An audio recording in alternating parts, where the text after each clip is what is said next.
The prison made an announcement before the doors opened, which was already a bad sign.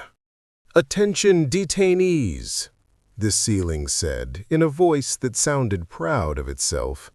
"Please prepare for evaluation, categorization, and probable disappointment." The younger sister blinked. Did the building just insult us? The older sister didn't answer. She was busy staring at the door like it might suddenly grow teeth. Because this was the part where fear was supposed to happen. This was the room designed for it. Smooth walls, no corners, lights just bright enough to feel invasive. No windows, no clocks. A place built by a civilization that believed hope was an inefficient emotion. They had been here long enough to learn the rules. Don't speak unless spoken to. Don't look confident. And whatever you do, don't expect kindness. It confuses the guards. The announcement finished with a polite chime. Evaluation will begin shortly.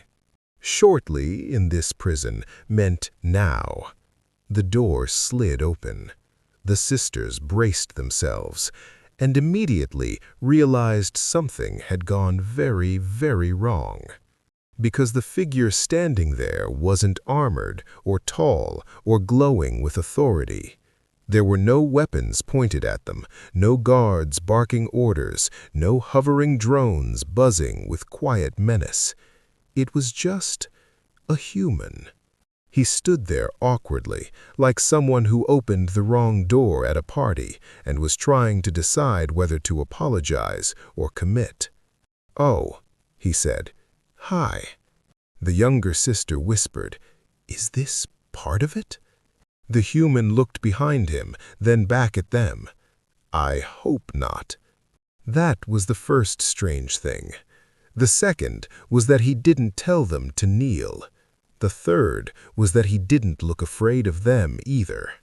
He glanced down at a tablet in his hand, frowned, and muttered, "Okay, so this says intimidating inspection, but honestly, that feels like a lot for before lunch."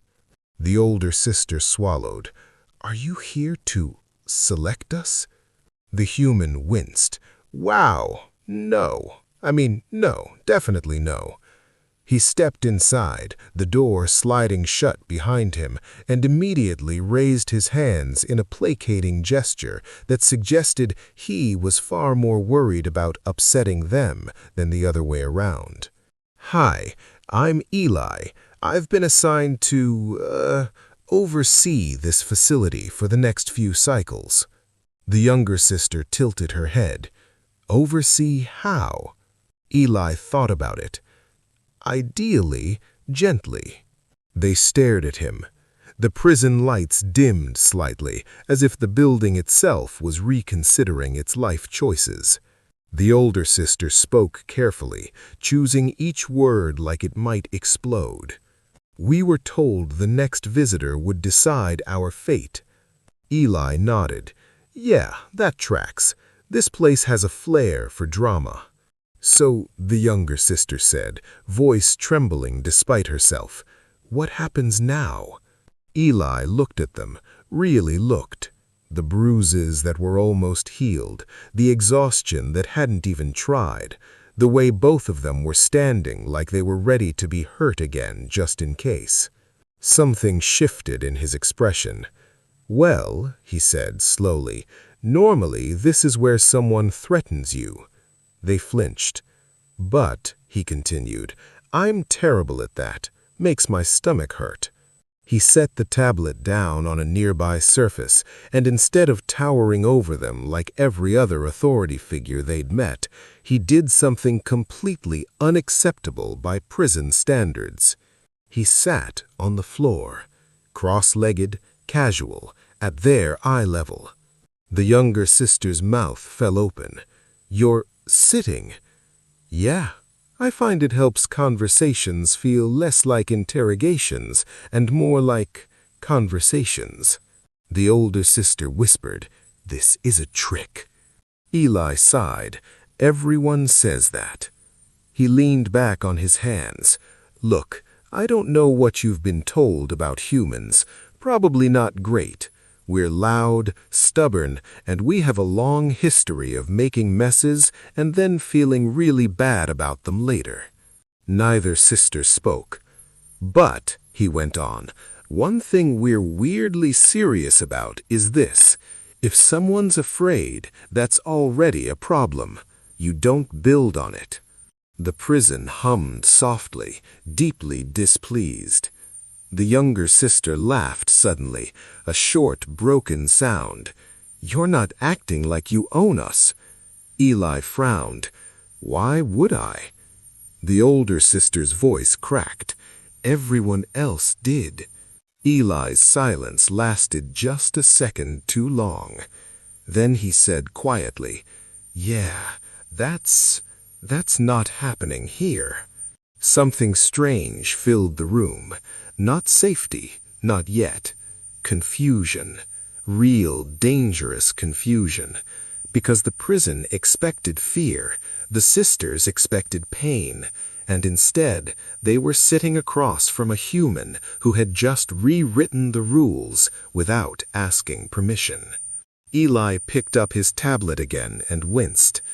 Okay, so officially I'm supposed to label you as assets. The sisters stiffened. He tapped the screen, then frowned harder. That option appears to be removable. He deleted it. Somewhere deep in the station, alarms did not go off, which, in hindsight, was the most ominous thing of all. Eli looked back up at them and smiled, small and genuine. All right, he said, let's start over. Tell me your names. And just like that, the prison that expected fear got something far more dangerous. A beginning. The sisters did not answer his question right away. Names were dangerous things. Names had a habit of being used against you later. Names meant someone expected you to last long enough to be called again. Eli waited anyway.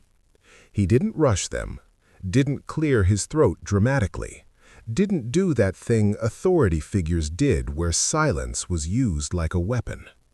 He just sat there, cross-legged on the floor of a prison that had never once been designed for sitting. The younger sister leaned toward the older one and whispered, "This is wrong." The older sister whispered back, "Everything is wrong." Finally, the older sister spoke. "Before we tell you anything, we need to understand the rules." Eli brightened. "Great! I love rules. I ignore half of them, but I do love knowing what I'm breaking." She didn't smile. She inhaled slowly. "What do you want from us?" There it was, the real question. Eli blinked. "I'm sorry?" The younger sister straightened, voice shaking but determined. "You came here alone. You dismissed the guards. You're pretending to be kind. That means you're about to ask for something." Eli opened his mouth. She didn't let him. "We can work," she said quickly. "Hard labor, station maintenance, hazard zones. We don't complain." The older sister swallowed and forced herself to continue. "If that's not enough, we can sign binding contracts, lifelong service, no relocation rights." Eli's expression shifted from confusion to concern.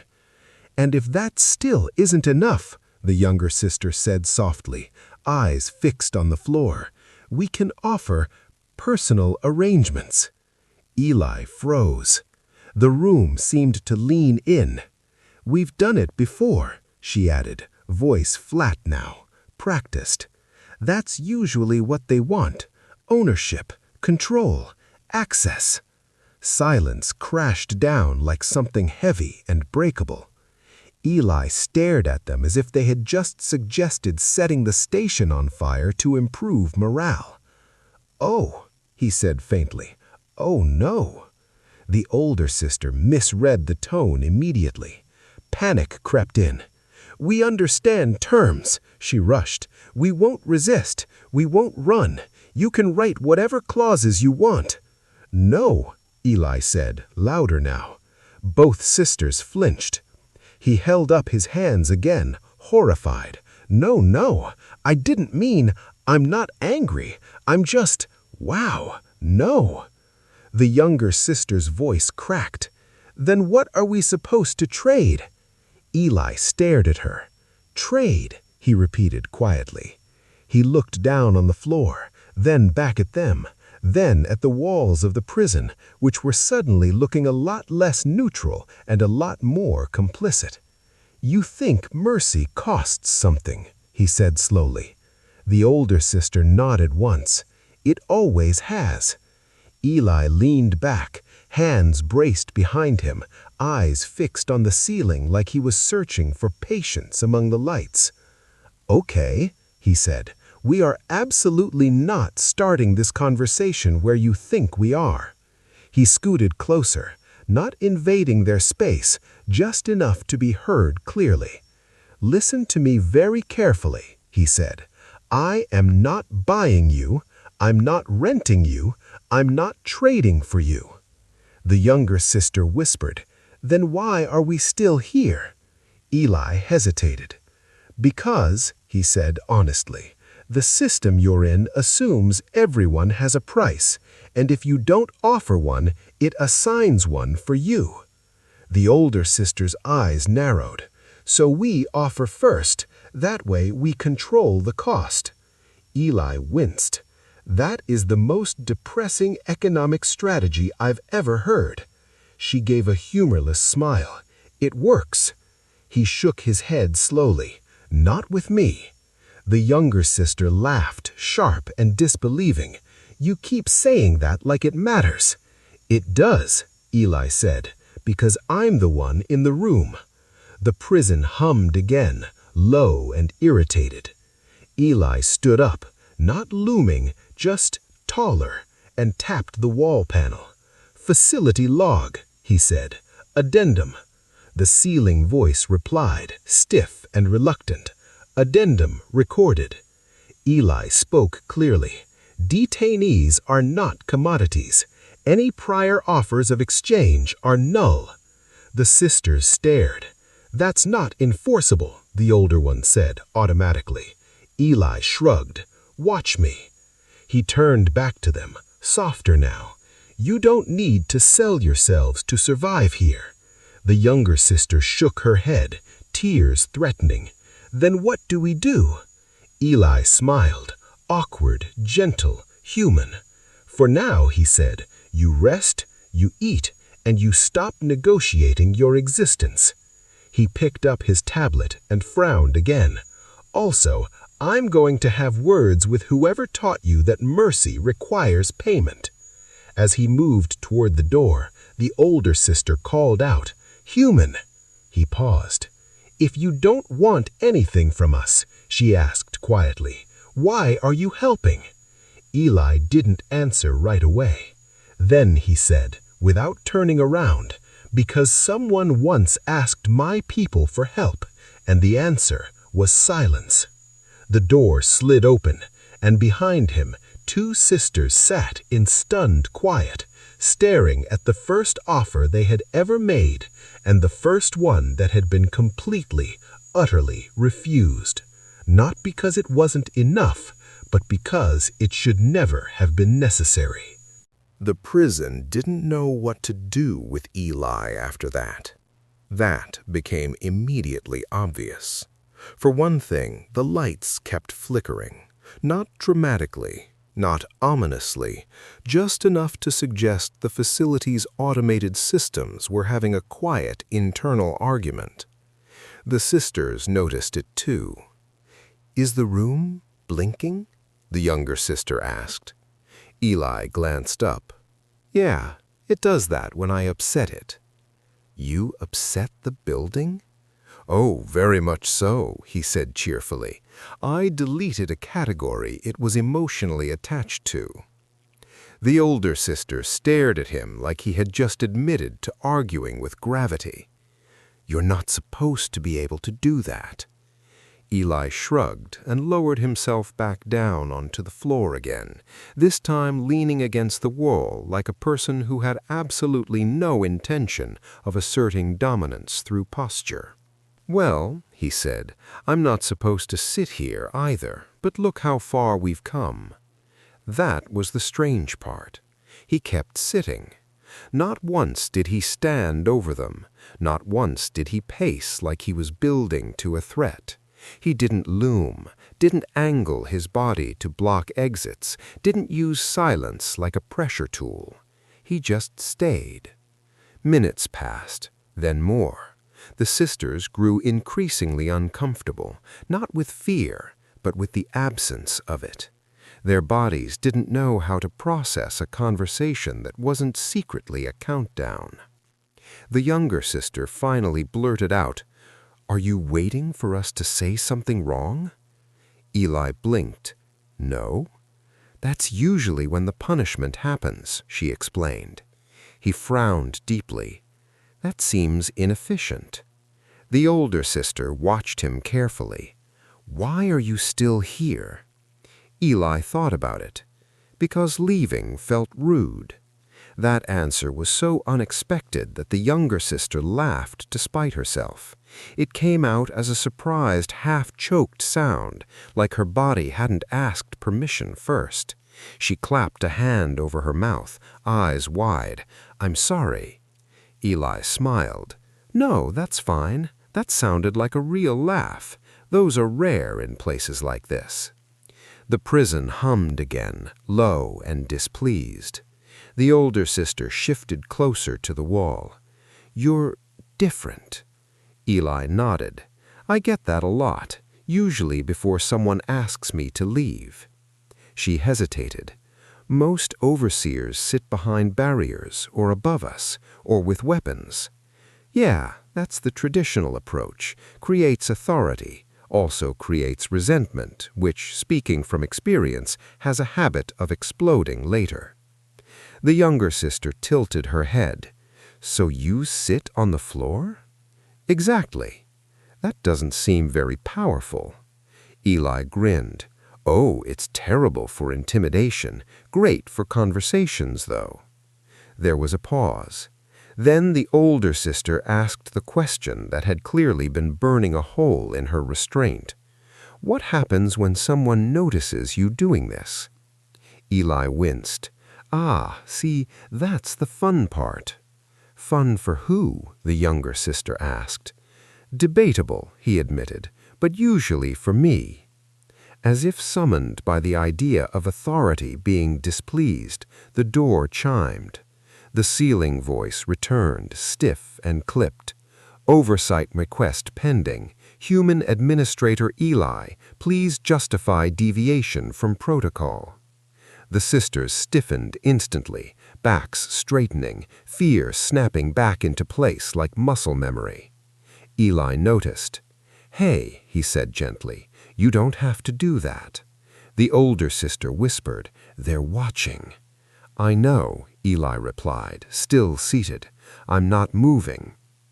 He looked up at the ceiling. "Protocol says detainees should be compliant, right?" "Yes." The first sign that something was deeply, fundamentally wrong with the universe came in the form of food. Real food. Not the gray nutrient squares that tasted like regret. Not the paste that came in tubes with inspirational slogans printed on the side. Actual plates, warm, steaming, smelling like spices the sisters didn't recognize but immediately trusted. The younger sister stared at it like it might explode. "This," she said carefully, "is not part of the punishment cycle." Eli set the tray down between them and sat on the floor again, because of course he did. "Correct." "So," the older sister said, equally cautious, "this must be part of the evaluation." "Also incorrect." They waited. Eli blinked. "You're hungry." The younger sister frowned. "Yes, but—" "And I had food, so I brought it." The prison hummed softly, displeased. "That's it?" the older sister asked. Eli shrugged. "That's kind of it." They didn't move. Their bodies knew better. Food was never free. Food was leverage. Food came with expectations, surveillance, and a long list of invisible obligations that would be read aloud later when you tried to object. The younger sister folded her hands tightly in her lap. "What happens after we eat?" Eli paused. "Hopefully, you'll be less hungry." Her jaw tightened. "And then?" "And then," he said slowly, "we'll probably talk, or not. Depends how you feel." The older sister searched his face, looking for the lie. "You're not recording this." Eli glanced around the room. "The room is, unfortunately. I'm not." "And you won't charge us for the food later?" the younger sister pressed. He frowned. "Charge you?" "Yes, labor, compliance, silence." Eli exhaled through his nose. "Wow, you've really been through the full loyalty program, haven't you?" The younger sister didn't know whether that was a joke. The older sister's voice was quiet. "Everything costs something." Eli leaned back against the wall and nodded. "You're right." They tensed. "But not everything should." He pushed the tray slightly closer. "You don't owe me for this, or for anything I've done, or for anything I might do later." The younger sister whispered, "That doesn't make sense."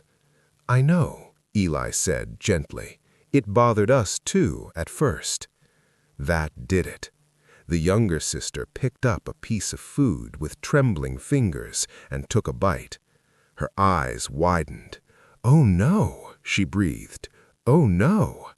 Eli smiled. "Bad?" She shook her head rapidly. "Too good. This is unfair." The older sister watched her for several seconds, then carefully took a bite herself. Her shoulders sagged, just a little, enough to notice. Neither of them spoke while they ate. The silence wasn't tense this time. It was occupied, filled with the small sounds of chewing and breathing and the radical act of being allowed to exist without negotiating for it. After a while, the younger sister looked up. "You're not even watching us." Eli stared at the wall. "I trust you not to steal the plates." "That's not what I meant." He glanced over, sheepish. "Right, sorry, old habit. Humans have a complicated relationship with trust." The older sister wiped her hands carefully. "Why are you doing this?" Eli hesitated. Not the smooth hesitation of someone choosing the safest answer, the clumsy pause of someone deciding whether honesty was worth the mess it would make. "Because," he said finally, "kindness that expects repayment isn't kindness. It's a transaction wearing better clothes." The prison hummed again, louder this time. "That idea," the ceiling voice said stiffly, "is inefficient." Eli glanced upward. "You say that like it's a bad thing." The younger sister laughed softly. "You're going to get in trouble." "Oh, definitely. But I was already in trouble before I walked in here. I just didn't know it yet." The older sister looked down at the empty plate, then back up at him. "What happens if we don't give you anything back?" Eli smiled, small and steady. "Then you don't." That answer landed harder than any threat, because for the first time, kindness wasn't a test. It wasn't bait. It wasn't an opening move in a long, exhausting negotiation. It was just there. The sisters sat quietly, surrounded by the unsettling realization that something had shifted. and somewhere deep in the station, systems flagged anomalies. Not riots, not breaches, but something far more dangerous. A human was giving without asking, and the galaxy had never quite known what to do with that. Rumors don't travel fast on the station. They ooze. They seep through vents and maintenance shafts, hitch rides on lunch trays and shift changes, and settle into conversations like dust, uninvited, unavoidable, and impossible to fully clean up once they're there. This one started in the sanitation ring, which was fitting because that's where people talked when they thought no one important was listening. "Hey," a technician whispered, scrubbing a panel that absolutely did not need scrubbing. Another technician snorted. "Which one? We've got 3. 2 are loud, and 1 keeps apologizing to doors." No, the first one said. "The other one, the one who sits on the floor." The second technician paused. "He what?" "Floor," the first repeated, "with the detainees, just sits there, like he forgot how chairs work." The second technician frowned. "That's not allowed." Apparently, neither is deleting asset classifications, but here we are. By the time the rumor reached the lower docks, it had evolved. "I heard he eats with them. I heard he gave them real food. I heard he told the prison AI it was being dramatic." That one got a laugh. By the time it reached administrative offices, it had turned suspicious. "They say he doesn't charge favors. They say he dismissed the guards. They say the prisoners laughed." That one didn't get a laugh. In the detention wing, the sisters noticed the change before they understood it. The guards stopped meeting their eyes, not out of contempt, out of confusion. One of them lingered too long during a routine check, then awkwardly asked if everything was adequate. The younger sister blinked. "Are you asking us?" The guard flushed a faint shade of purple. Never mind." He left. The older sister frowned. "That's new." Eli noticed too. He noticed when maintenance crews took longer routes past their door, when medics volunteered for extra checks that weren't on the schedule, when someone quietly upgraded the room's climate controls without filing the proper request. He noticed, and he sighed. "Oh no," he muttered. The younger sister tilted her head. "What?" "The station's gossip cycle just hit concerned curiosity," he said. "That means management is next." As if summoned by the concept of management being displeased, the ceiling chimed. "Administrator Eli, clarification required." Eli didn't look up. "I'm eating lunch." "Clarification cannot wait." He sighed and pointed at the sisters. "See? Told you, floor sitting leads to consequences." The older sister's voice was quiet. "Are we causing trouble?" Eli looked at her, startled.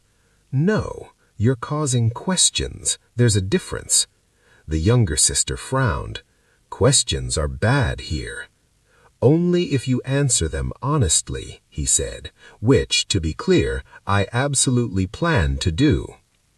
The rumor changed again after that. It picked up a new word: protection. I heard the human put his name on their file.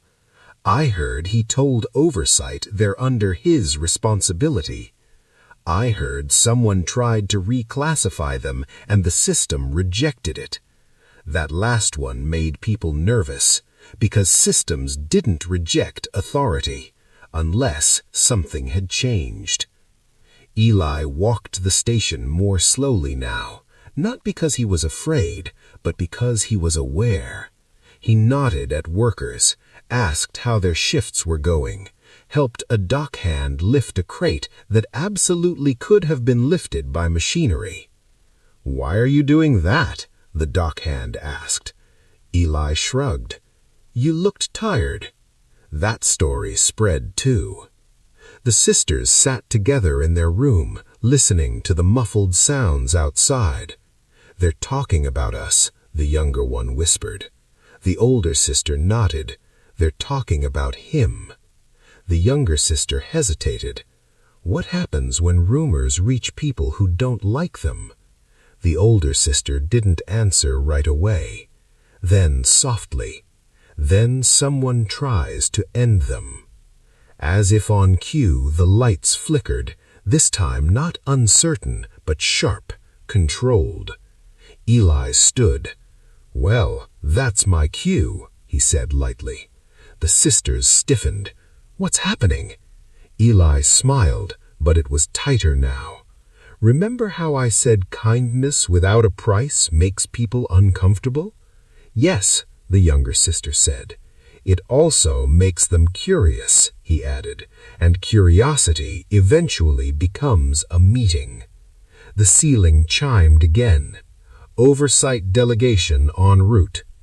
Eli cracked his crockles. "Ah, there it is." The older sister's voice trembled. "Are they going to take us?" Eli stopped at the door and looked back at them. "No," he said simply. "They're going to ask why they can't." And with that, the human who sat on the floor stepped into a hallway full of whispers, carrying a rumor that had already grown too big to ignore. Because kindness had spread, and the station had started to notice, which meant the real test was about to begin. Oversight arrived like it always did, quietly, efficiently, and with the unmistakable confidence of people who believed the station existed to agree with them. Eli could tell before they even spoke. 3 figures stepped into the corridor outside the sisters' room, their uniforms immaculate, their expressions carefully neutral. No visible weapons, no raised voices. Authority, distilled. "Administrator Eli," the tallest one said, inclining her head just enough to be polite. "We've received reports of irregular conduct." Eli smiled. "Great, I love feedback." She did not smile back. "We understand you have modified detainee classifications," another added, already scrolling through a holo display. "Specifically, you removed the designation of asset." Eli nodded. "Correct."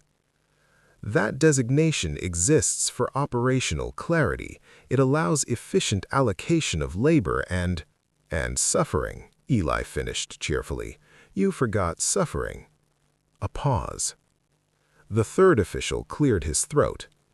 "Be that as it may, you are not authorized to alter core classifications without council review." Eli leaned against the wall.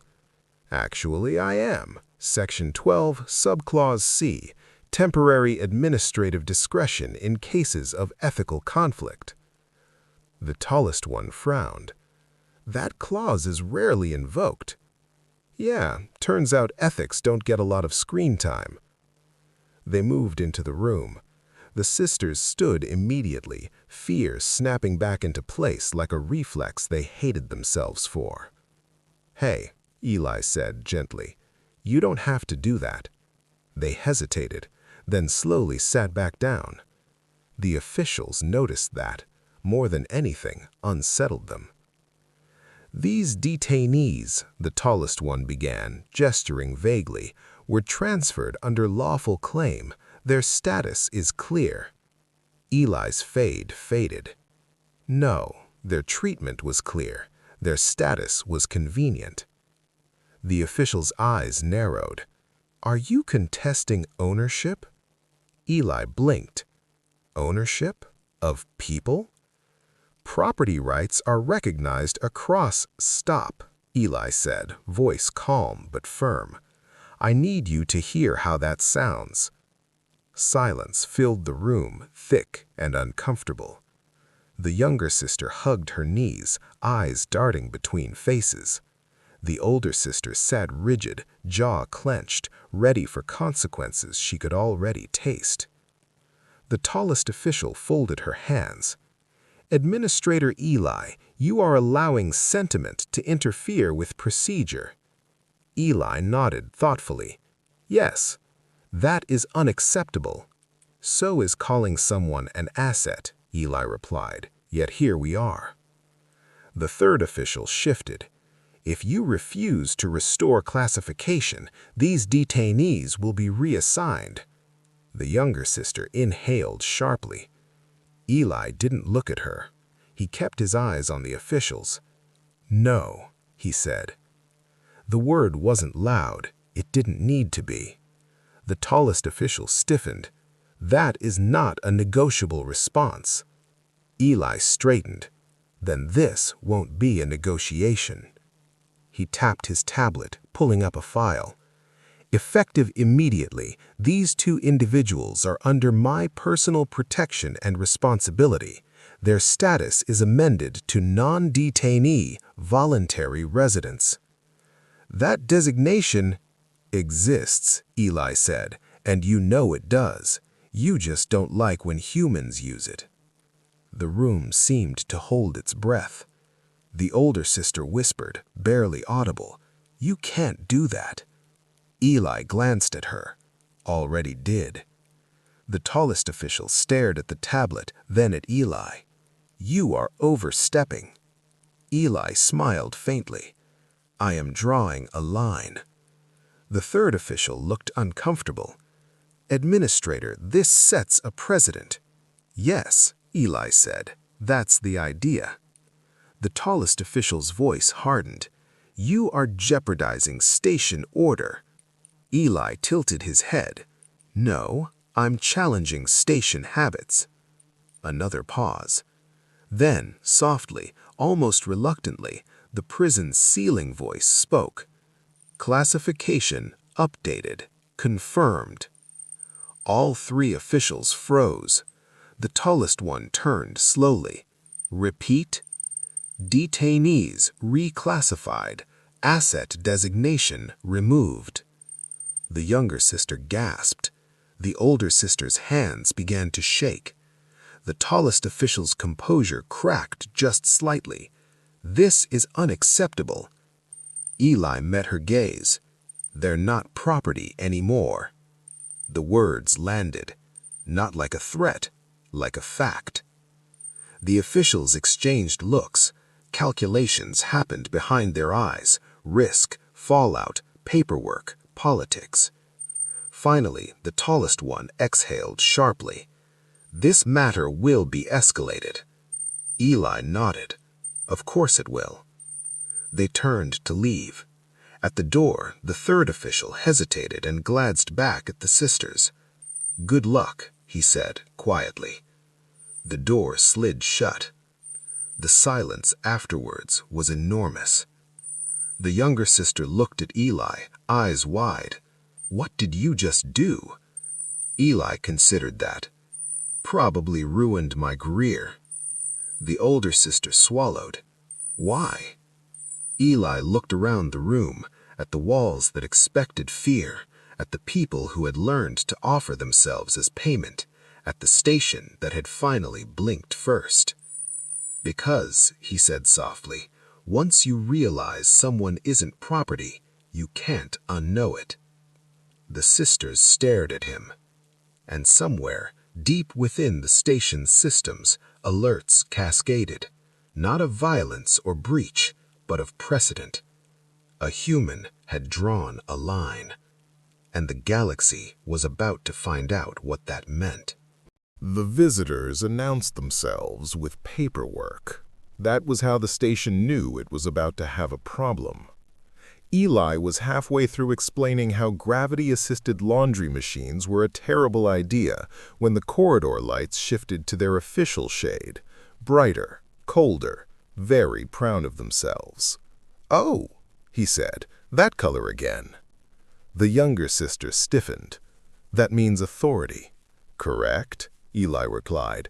The kind that arrives convinced it's already won. The doors slid open without asking. 3 figures stepped inside, robes immaculate, expressions polished to a dangerous shine. Their species had perfected the art of looking patient while planning consequences. The tallest one smiled like a knife wrapped in silk. "Administrator Eli, we've come to retrieve our property." The word hung there, heavy and deliberate. The older sister's breath caught. She stood instinctively, spine straight, eyes lowered, the posture of someone who had learned survival as choreography. Eli noticed. He moved, just 1 step, but he placed himself between them and the sisters. "That won't be happening," he said lightly, "but welcome to the station." The smile didn't falter. "You misunderstand. We have legal claim." The second visitor produced a hollow document with a flourish. Transfer receipts, labor records, ownership validation. Eli glanced at it. Very thorough. He didn't take it. The third visitor tilted his head, voice smooth. "Human, you are temporary. Our claim predates your assignment." Eli nodded. "So does indoor plumbing. We still upgraded." A flicker of irritation crossed the tallest one's face. "This is not a negotiation." "Agreed," Eli said. "It's a boundary." The younger sister whispered, "Eli." He didn't look back. "You're okay." The tallest visitor stepped forward. "Remove yourself." Eli didn't move. "You've made a mistake," she said softly. "They were ours." Eli's voice stayed calm. "They were people." The word seemed to confuse them. The second visitor frowned. "Your sentimentality does not invalidate ownership." Eli tapped his tablet. "Good thing this isn't sentimentality. It's status." He flicked the screen toward them. "Non-detainee, voluntary resident, protected." The tallest one scoffed. "Your station cannot override interstellar claim." The ceiling cleared its throat, a sound it had recently learned to make when things got interesting. "Correction," the station voice said. "Human administrative authority recognized." Silence. The older sister's hands trembled. The younger sister clutched her sleeve, eyes darting like the room might suddenly collapse. The third visitor hissed quietly, "This is irregular." Eli smiled. So was owning people. The tallest one's voice sharpened. "You think this ends here?" Eli shrugged. "Everything ends somewhere." She stepped closer, lowering her voice. "You are alone." Eli considered that. Then he looked at the sisters, at the room, at the station beyond. "No," he said, "I'm just standing." The visitors exchanged looks, calculations again. Risk, optics, precedent, the kind of math that never showed its work. Finally, the tallest one straightened. "We will escalate this to the council." Eli nodded. "Please do. Bring charts." They turned to leave. At the doorway, the second visitor paused and glanced back, not at Eli, but at the sisters. His voice was quieter now, less sure. "You are making enemies," he said. Eli met his gaze. "I know." The door slid shut. For a moment, no one spoke. The younger sister's knees buckled, and she sat hard on the floor. "They're going to come back," she whispered, "with ships." Eli sat down beside her, on the floor, like always. "Probably." The older sister stared at him, disbelief and fear tangling in her eyes. "Then why didn't you let them take us?" Eli leaned back against the wall. "Because they came to collect." She frowned. "And what?" "And," Eli said gently, "I don't return people to shelves." The station hummed, not displeased this time, but uncertain, the kind of hum that meant the rules were still rearranging themselves. Somewhere beyond the hull, messages were being drafted, councils notified, fleets alerted. The owners had come to collect. They had left empty-handed, and now the galaxy was about to decide whether that was a mistake or the beginning of something it could no longer control. The line was never announced. That was the strange thing about it. No alarms blared, no official decree echoed through the station, no message arrived stamped with importance and consequences. The line simply existed. Quiet, firm, unmoving. And once you noticed it, you couldn't stop seeing it. The sisters noticed it first in the smallest ways. A supply officer arrived with forms, thick ones, serious ones, and left with thinner ones, less confident ones. A medic paused mid-sentence, reread a directive, then quietly changed the wording from subject to patient. A guard hesitated before issuing an order, then cleared his throat and asked instead. Asked. The younger sister whispered one night, "People are acting like we're fragile." Eli frowned from his spot on the floor. That's not great either. "It's better than before," the older sister said carefully. "Yes," Eli agreed, "but different isn't the same as right." They watched a maintenance crew work through the viewport, their movements careful, respectful. No one stared too long anymore. No one lingered with that look, the one that measured value and usefulness. The younger sister tilted her head. "Did you tell them to stop?" Eli shook his head. "Nope." "Then why did they?" He considered that. Because they realized something. "What?" "That there's a line," he said, "and if they cross it, they won't like who they become afterward." The older sister hugged her knees. "People cross lines all the time." "True," Eli said, "but humans are weird about certain ones." She looked at him. "Like what?" He smiled faintly. "We argue about everything. Laws, borders, definitions. We fight wars over where lines should be." He tapped the floor lightly. "But once we decide where one is, we get stubborn." The ceiling hummed softly, attentive now. The younger sister hesitated. "What line did you draw?" Eli didn't answer right away. "When I was younger," he said slowly, "my people learned the hard way what happens when no one answers, when you call out and the universe pretends not to hear you." The older sister's breath caught. "We promised ourselves something after that," he continued, "that if we ever had the chance to be the ones with power, we wouldn't use it the way it was used on us." The younger sister whispered, "Even if it costs you?" Eli nodded, "Especially then." The station felt different now, quieter, not tense, watchful, as if everyone was waiting to see whether the line would hold. Oversight didn't like that. A message arrived, polite, official, dangerous in its calm. It read, "Administrator Eli, clarification requested regarding limits of human administrative discretion." Eli read it twice, sighed, and set the tablet down. The older sister stiffened. "They're pushing." "Yeah," Eli said. "They do that when they think you'll step back." The younger sister swallowed. "Will you?" Eli looked at them, really looked. Two people who had learned to bargain for mercy, who had survived by shrinking, who were only just beginning to take up space again. "No," he said, "this is the line." Oversight arrived again, this time with softer voices and sharper words. "Human," one of them said carefully, "you are creating expectations." Eli nodded. "Good.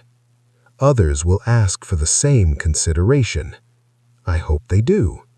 You cannot protect everyone." Eli smiled sadly. "I know." Then why draw the line here? Eli's voice was quiet, but it carried. Because this is where it starts.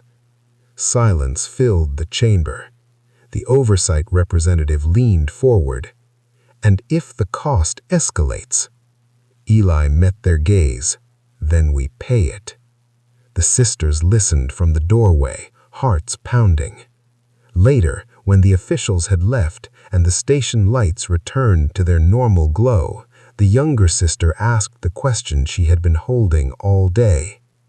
What happens if someone crosses that line anyway? Eli leaned back against the wall, eyes on the stars beyond the hull.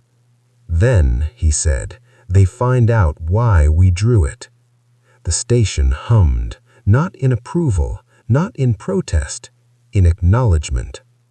Somewhere beyond the station, messages were spreading, quietly, carefully, about humans, about protection, about a line that appeared where none had been before. And the galaxy, for the first time in a long while, paused, because it had just discovered something unsettling. Humans didn't need to shout where their limits were. They just stood there and waited to see who dared step over them. Freedom arrived quietly.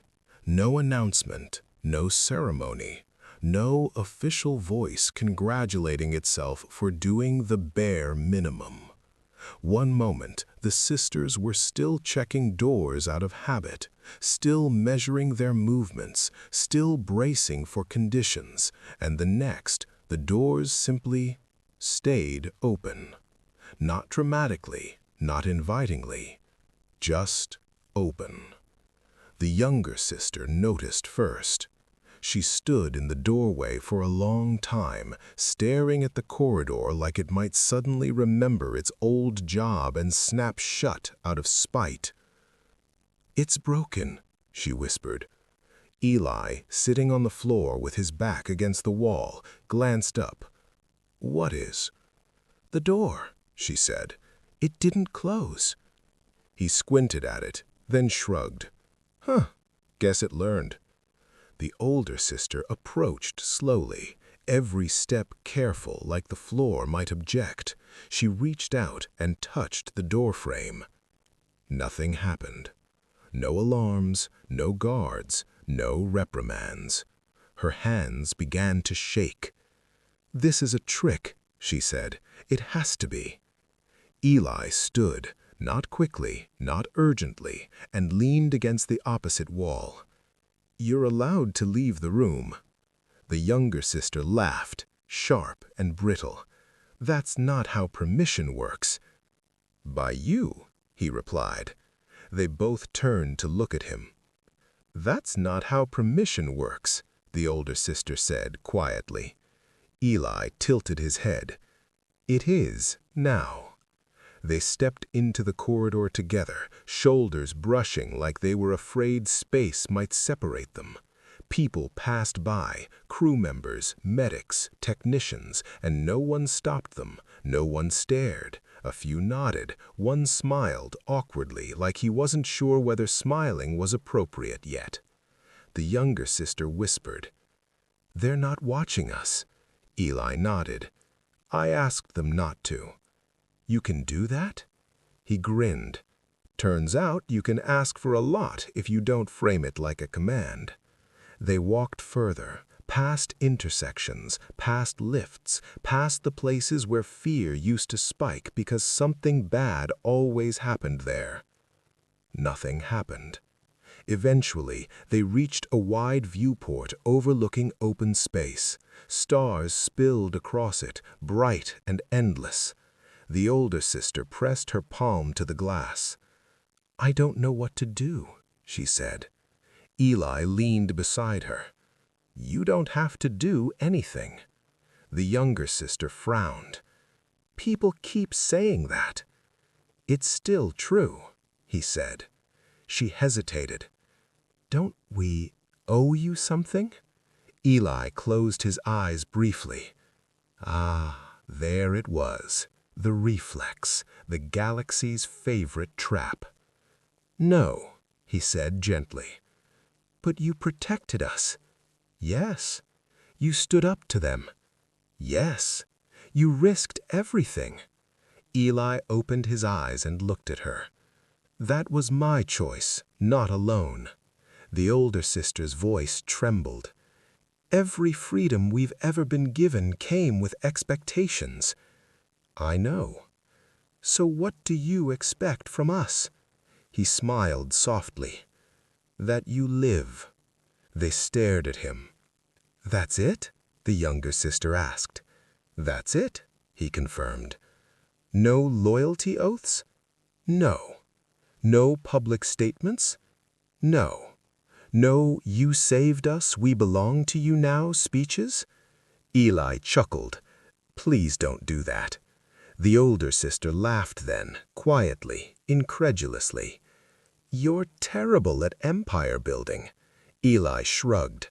"I hear that a lot." They stood there in silence, watching ships drift past like they had places to be, like the universe wasn't waiting for permission. After a while, the older sister asked, "What if we leave?" Eli blinked. "Leave?" "Yes. The station, you. What if we go somewhere else?" He nodded. "Then I'll help you pack." The younger sister's eyes filled with tears. "And if we stay?" "Then we'll figure out what staying looks like." The idea settled slowly, cautiously, like a creature unsure whether it was safe to rest. Freedom that didn't demand gratitude, freedom that didn't watch to see how you used it, freedom that didn't come with instructions. The older sister whispered, "I don't know how to be free." Eli smiled, not unkindly. "Nobody does at first." They turned away from the viewport together. Somewhere behind them, systems updated, forms dissolved, classifications quietly vanished. The station adjusted, not because it was ordered to, but because the rules stopped making sense. And as the sisters walked onward, unowned, unclaimed, unrequired, one truth became unavoidable. Freedom that demanded nothing in return was far more terrifying than chains. Because now, for the first time, whatever they became would be their choice. And that choice was finally, completely, terrifyingly, theirs own. The galaxy didn't panic.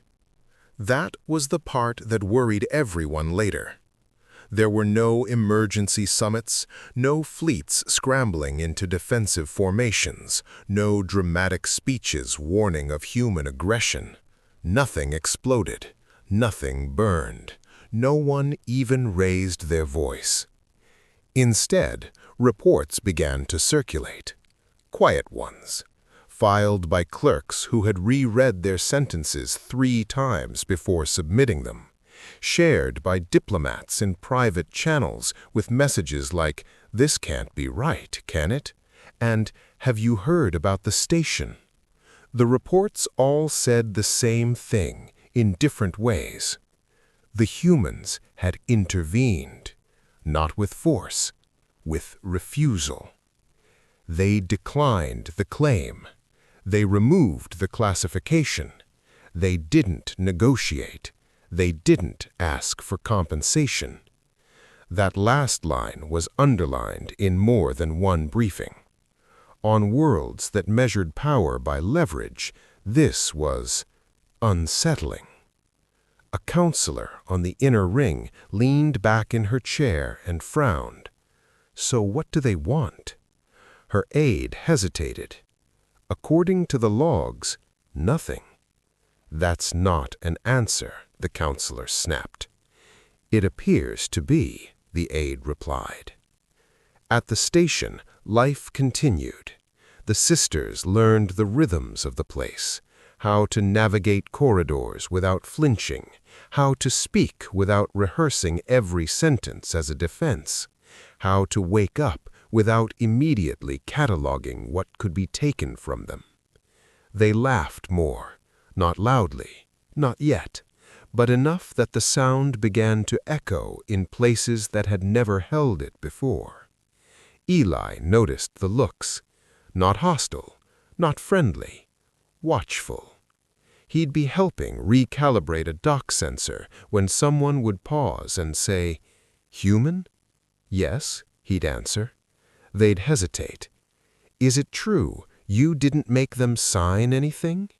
Eli would nod. "Yep." "And they're free to leave?" "Absolutely." "And you're fine with that?" He'd grin, thrilled, honestly. The questioners would walk away slower than they arrived, because the galaxy understood force. It understood conquest. It understood debt and obligation and power that demanded repayment. What it did not understand was a species that helped and then stepped back. On a trade world 3 jumps away, a merchant argued with a partner. "You can't just release labor like that. What if they take advantage?" The merchant shrugged. "What if they don't?" The argument ended without a winner. On a border station, a guard hesitated before enforcing a familiar rule, just for a second, just long enough to remember a report he'd read about humans and a line they would not cross. He let the detainee sit down instead of kneel. Nothing terrible happened. The unease spread, not because humans were expanding, because they weren't. They didn't claim territory, they didn't demand tribute, they didn't install governors or rewrite laws by force. They just showed up when called, and sometimes when no one else did. A senior analyst summarized it best in a closed session, her voice tight. "They don't rule through fear," she said. "They don't rule at all, and that's the problem." Someone scoffed. "You're afraid of a species that won't dominate?" "I'm afraid of a species that doesn't need to," she replied. At the station, the older sister asked Eli one night, "Do you know what they're saying about humans?" He smiled faintly. "I have a guess." "They say you're unpredictable." He nodded. "Fair." "They say you're dangerous." He considered that. Also fair. She frowned. "But you don't threaten anyone." "No," he said. "We threaten assumptions." The younger sister tilted her head. "Is that worse?" Eli looked out at the stars, at the endless dark punctured by light that had traveled for years just to be seen. "Sometimes," he said, "it's much worse." Because the galaxy could defend against weapons, it could prepare for fleets, it could fortify borders and draft countermeasures. What it couldn't prepare for was a species that refused to play the game it had built its power on, a species that answered calls instead of exploiting them, that drew quiet lines and stood by them, that offered freedom without demanding gratitude, that remembered what it felt like to be ignored and chose to never do that to anyone else. The sisters stood beside Eli, watching ships come and go, carrying stories that would spread far beyond the station. The older sister spoke softly. "They're uneasy because you showed them another way." Eli smiled, small and tired and proud. "Yeah." The younger sister asked, "Will they try to stop you?" Eli looked at the stars again. "What we always do," he said. "We'll show up." And somewhere across the galaxy, leaders, councils, and empires shifted uncomfortably in their seats, not because humans were coming, but because now they knew, if they ever called out into the dark, humans might answer. And the galaxy still hadn't decided whether that was a comfort or a warning.